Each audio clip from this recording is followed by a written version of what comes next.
Bonjour à tous les amis, j'espère que vous allez bien. Ça y est, le mercato est terminé. Enfin, j'ai envie de dire, parce que c'est vraiment éprouvant les mercatos.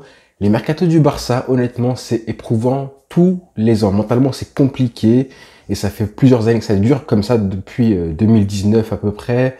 Rappelez-vous en 2019, le feuilleton Neymar. En 2020, le feuilleton avec Messi et le Burofax qui avait vraiment fait peur, trembler la planète de football. En 2021, pour le Barça, le départ de Messi, malheureusement. Et avant ça, il y avait eu le suspense avec savoir si Koeman restait au club ou non, si Xavi allait venir en été 2021 ou pas.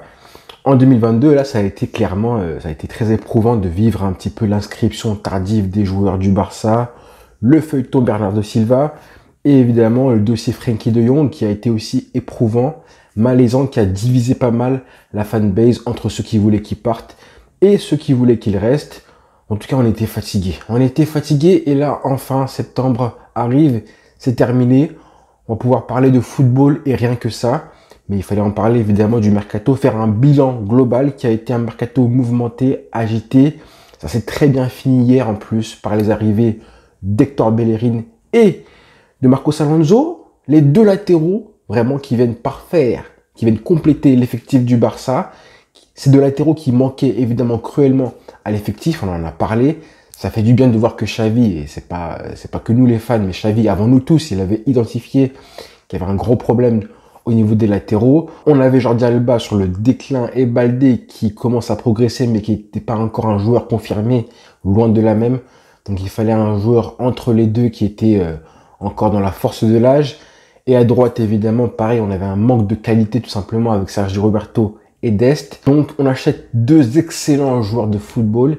Bellerin évidemment qui correspond totalement à ce qu'on cherchait au Barça. C'est un joueur qui est confirmé, qui a 27 ans, qui est formé au club et qui a d'énormes qualités qu'on aime chez les latéraux qui jouent au Barça. Évidemment, il percute, il provoque, il combine avec son latéral. Il connaît la Liga très bien vu qu'il a joué en plus un an au Betis Séville. Et défensivement, c'est un excellent défenseur aussi. Il est agressif. Au duel, c'est compliqué de passer un mec comme ça. Je pense que vraiment, parmi tous les latéraux qu'on a et qu'on avait avant au Barça, je pense que c'est le meilleur défenseur. Défensivement, je pense que c'est le meilleur latéral qu'on a aujourd'hui. Il a joué en Angleterre pendant 5-6 ans, je crois, à Arsenal. Donc clairement, au niveau de l'intensité, qui est tellement utile et vraiment nécessaire au Barça aujourd'hui, on a ce qu'il faut avec un mec comme Bellerin. Donc physiquement, je pense qu'il n'y a pas de problème là-dessus. Vraiment, c'est un gros plus pour le Barça. Parce que je pense que le profil du joueur va combler pas mal de lacunes qu'on avait chez les latéraux du Barça depuis un bon moment. Clairement, je trouve. Alors, c'est vrai qu'il a subi une rupture des ligaments croisés du genou en 2018 qui a mis un gros frein à sa carrière. Je pense qu'il était vraiment sur une lancée, sur une ascension. Vraiment, il y a eu un gros frein. Ensuite, c'est plus le même joueur qui est revenu. Il y a eu le Covid qui a aussi stoppé sa progression, son retour à la compétition. Mais faire venir gratuitement un mec comme ça, honnêtement, aussi fort que ça, un joueur confirmé, qui n'est même pas sur le déclin, honnêtement, c'est très fort de la part du Barça. Sachant que le Barça voulait Azpilicueta, rappelez-vous, au début de l'été, qui a finalement prolongé. On a fait ce qu'on a pu pour le ramener. On voulait aussi Mazraoui. Xavi avait dit non à Mazraoui. Et là, avec Bellerin, je pense que le Barça prend un joueur qui a des qualités qui correspondent un peu plus au Barça, au club. Même si Azpilicueta, il est au top de sa carrière aussi pour moi. Mais Bellerin, il a quand même 6 ans de moins. Et ça, quand même, ça à prendre en compte. Il vient pour un contrat de 1 an seulement pour l'instant. On verra s'il prolonge ensuite. Donc avec un contrat aussi petit que ça, tu te mets à l'abri d'un flop éventuel. S'il flop, il pourra partir et je pense qu'il pourra prolonger avec un salaire, je trouve, qui sera forcément relativement léger. Ça fait du bien d'avoir le retour des défenseurs, des latéraux qui sont hargneux, qui sont rapides, qui vraiment comptent sur leur vitesse pour percuter, pour centrer, pour être dangereux et apporter un surnombre en attaque offensivement.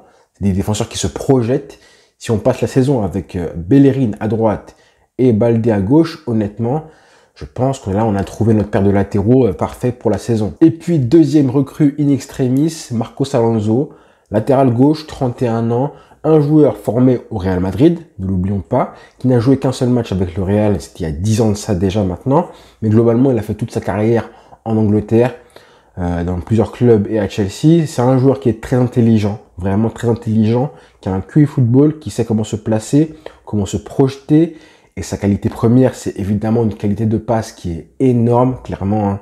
C'est un joueur qui centre encore mieux, je trouve, que Jordi Alba, qui frappe les corners à Chelsea et les coups de pied arrêtés, qui frappe aussi, qui marque beaucoup de coups francs. Ça, c'est à montrer à quel point il a une passe gauche qui est vraiment exceptionnelle. Il a marqué près de 30 buts quand même avec Chelsea. Hein. 200 matchs, c'est quand même notable aussi. Donc pour moi, je vois clairement cette espèce de recrutement comme la volonté de tourner la page Jordi Alba de la part du club parce qu'il a des qualités similaires à Jordi Alba. Et il a souvent été dans la hiérarchie devant Jordi Alba en sélection. Donc c'est notable. Je pense que là, le Barça montre à Jordi Alba que là, il peut songer à une retraite. D'autant plus qu'on a eu les rumeurs à la dernière minute du mercato comme quoi le club voulait faire son forcing pour envoyer Jordi Alba à l'Inter Milan. C'est un signe. C'est vraiment un signe. Donc au total, cet été, ça fait un total de 8 arrivées lors de ce mercato-là. C'est presque une équipe type, hein, 8 arrivées. Même si je compte celle de Pablo Torre qui va jouer avec le Barça B. C'est presque une équipe type en soi, si tu comptes les 10 joueurs de champ, pour seulement, j'ai envie de dire, 153 millions d'euros dépensés. Franchement, c'est très peu, hein, mine de rien. On pensait que le Barça, dans les médias, tout le monde nous a accusé de dépenser à outrance tout en ayant des dettes colossales. Mais honnêtement, c'est très très peu pour les joueurs et la qualité des joueurs qui sont arrivés au Barça. Quand tu penses que Lewandowski, star mondial, est arrivé pour 50 millions d'euros à peu près. Là, tu penses à Rafinha pour 58 millions d'euros. Honnêtement, c'est très très peu. Hein.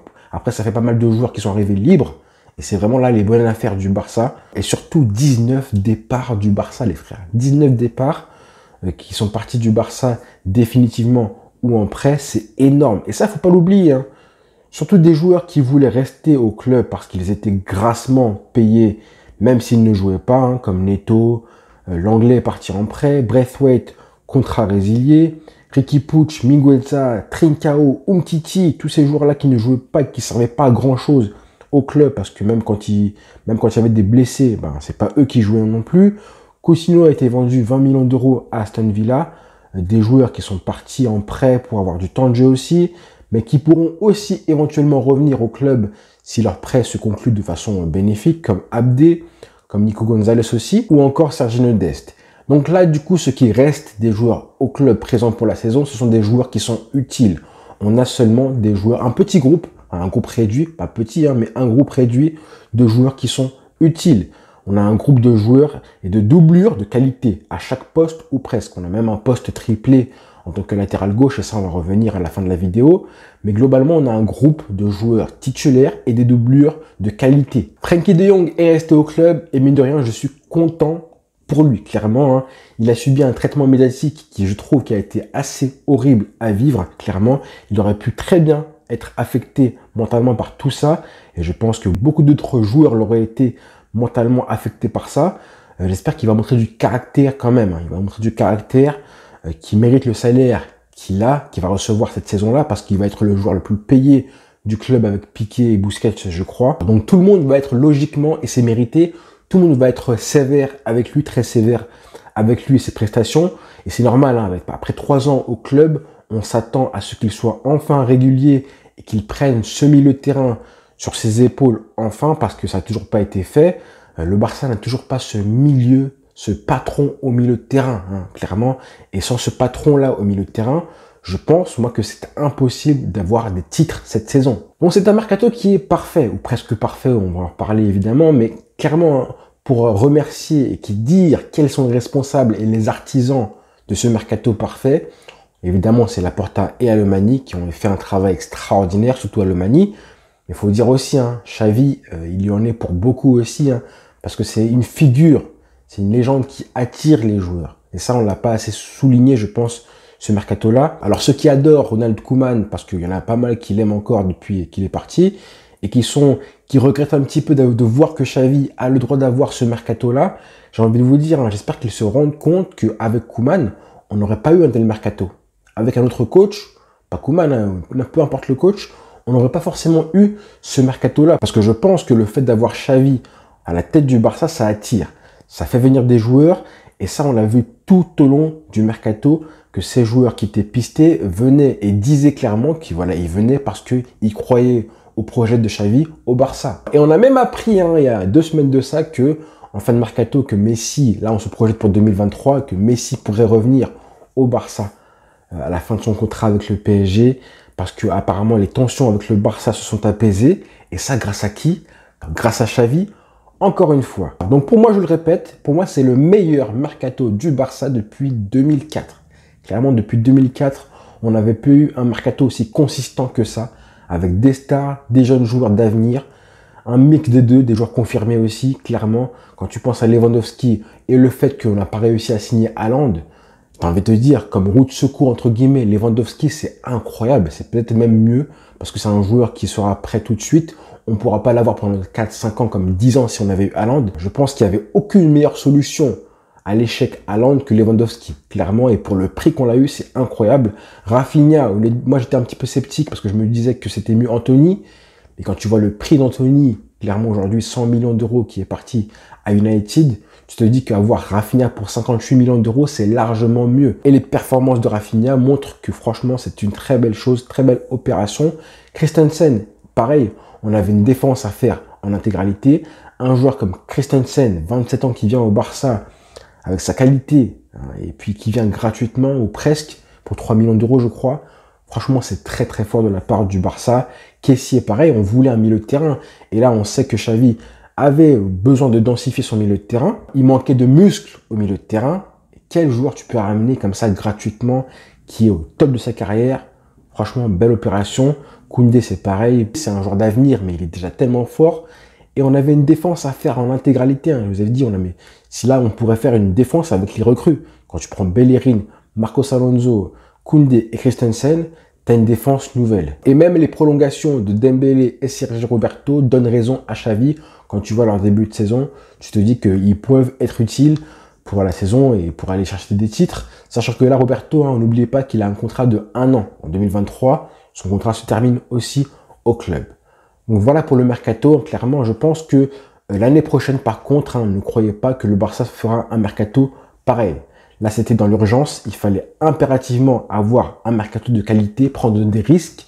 On ne pouvait pas se permettre d'avoir 2 années de transition d'affilée, clairement. Donc, il fallait absolument marquer le coup cet été, prendre des risques. Et si ça se passe bien cette saison, l'année prochaine, tu feras un mercato d'appoint, où tu feras des petites retouches au poste où tu veux des renforts. Mais voilà, pour l'instant, il fallait faire un gros mercato. Et l'année prochaine, ce sera un mercato plus soft, vous verrez, je pense que ce sera comme ça. Et peut-être que la petite retouche, ce sera Messi.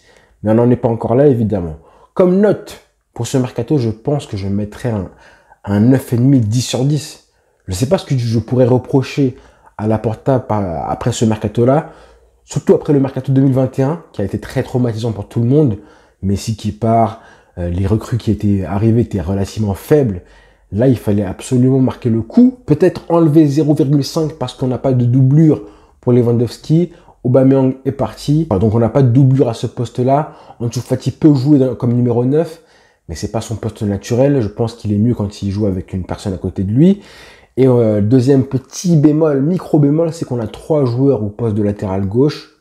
Honnêtement, je suis pas inquiet pour ça. C'est bien. Mais attention à Jordi Alba. Clairement, lui, c'est le genre de joueur qui peut te pourrir un vestiaire et l'ambiance et polluer un petit peu les médias avec son attitude. S'il est frustré, qu'il ne joue pas du tout, on l'a déjà vu ça, un petit aperçu à l'époque quand Luis Enrique voulait le mettre sur le banc au profit de Mathieu. Et même récemment, rappelez-vous la scène où il avait été sorti en cours de jeu, c'était il y a 1 an face, je crois, à Bilbao. Et là, il avait fait la tronche un petit peu sur le banc avec Koeman et Henrik Larsson. Mais bon, on n'en est pas encore là. Mais il faut faire gaffe. Mais globalement, je mets un 9,5, 10 sur 10 à ce mercato qui a été vraiment... Je pense que là, on est armé pour aller chercher les titres. Mais bon, maintenant, il faut une cohésion, il faut plein de choses, une dynamique qui se crée, de la régularité, de l'exigence. Mais là, je pense que maintenant, on a une équipe qui est digne du Barça. On a enfin un effectif où tu te dis, là, quand même, tous les joueurs sont minimum top 5 en Espagne. Au moins. Au moins, ça fait plaisir. Voilà, le mercato est terminé, on va plus en parler. Même si je pense que ça va revenir dans les prochains jours, attention. Mais bon, au moins, on peut parler de football maintenant. Enfin. Donc voilà, les frères. Bonne journée à tous. Ciao.